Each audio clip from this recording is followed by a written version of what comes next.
Hey, bro, what's that? What? That you just threw in here. What word? I got you on camera, bro. I got you on camera. We're all good.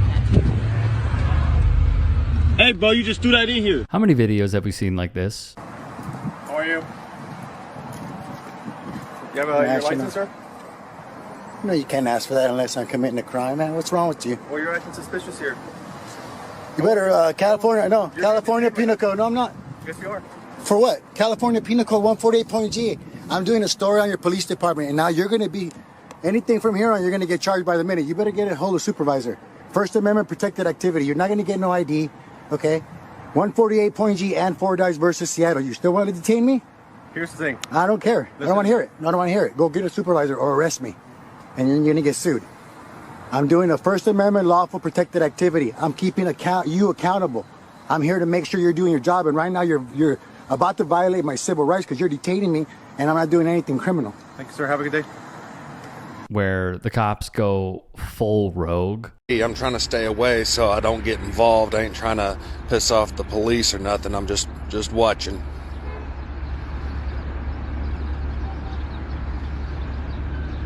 Didn't see a need for 5 police cars to be pulling somebody over.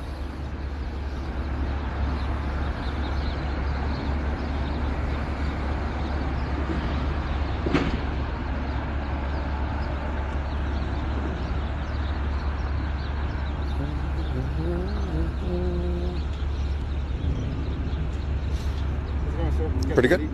Yeah, why? Because you're filming a crime scene investigation. And I'm just filming in public. And you are involved.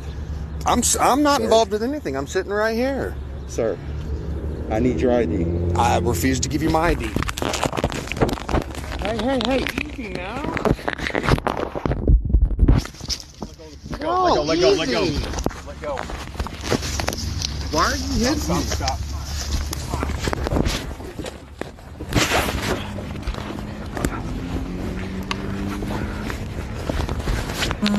They go after citizens time and time again. Ask you one last time, are you refusing to leave the property or identify your residency? I'm about to go to the store. Okay, so go. Get moving. If I see you back on property, you'll be detained. Because you do not live on property. You refuse to identify. And you're refusing to leave. Who are you, dude? Property security is what we're here for. You haven't identified yourself. I'm property security. I'm with Front Range Patrol. Yeah, I don't know who, 33. What's your name? I don't have to give you my name. I'm not a police officer. You don't pay my paycheck. My taxes don't do nothing about me. But your taxes have nothing to do with me. I don't have to give you my name, dude. Okay, so I'm asking you to step out of the vehicle now, man. I'm not going to do this with you tonight. You're going to open my vehicle? Absolutely. You're on private property. You're refusing to identify, and you're refusing to leave private property. Okay, what unit? I live here. What unit? I live here. So I can advise property management. Who are you, dude? Who on their property is acting like an absolute child. Making threats. Making threats? Yeah, you told me, do you really want to do this right now? When I simply asked you to turn the music down and stop smoking in the parking garage. I turned it down. As far as I'm concerned, that's a threat. I turned it down. And I also advised you that you need to identify yourself. And you open or my at door. the very, because you're on private property. No, I live here. I don't care. I live here, dude. I don't care. You will I've refused on several occasions. Dude, you've been asked several times what unit you live in. I'm about to go to the store. Well, it's too late for that now. No, it's not. Now we're waiting for my partner. No, it's not, dude. Yeah, we are. You open my door, man. Okay. And yet, here's something that you might not have seen. This is Vincent Gonzalez. He's a 15-year-old kid from Skokie, Illinois. Vincent likes to play basketball at his local Export Fitness, and one day he's in there playing. The manager comes in and says, "You can't be in here because your membership is expired." Now, Vincent knew this, and he kept sneaking into the facility. The manager catches him 3 days in a row and says, "If I catch you in here again, I'm going to call the cops." That's exactly what happened.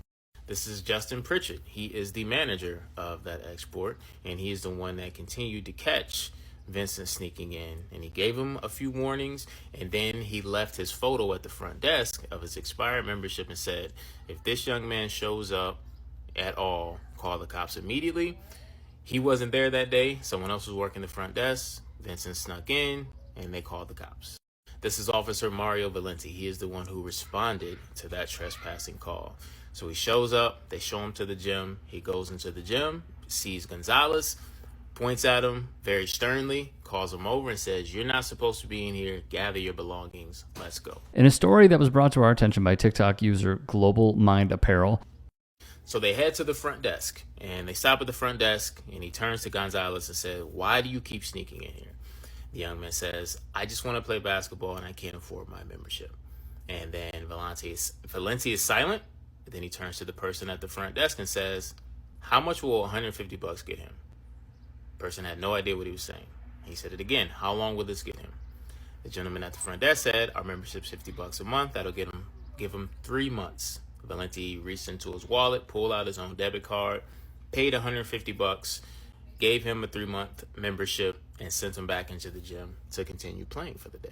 The entire Export Fitness staff was shocked. The manager here, he was shocked. He couldn't believe what had happened. And this guy made his way to the Export corporate office, and they loved the story so much that they went ahead and chipped in and gave Vincent a whole year, a full year of their top tier membership. One officer shows more character than many others in his field. Now keep in mind, a lot of Americans can't, right? And you're talking about this big, hideous bill also increasing energy bills by hundreds of dollars for Americans across the country at the same time, while making it harder for them to eat and provide the things that they need for their family. Forces 1 in 4 nursing homes in this country to close its doors, right?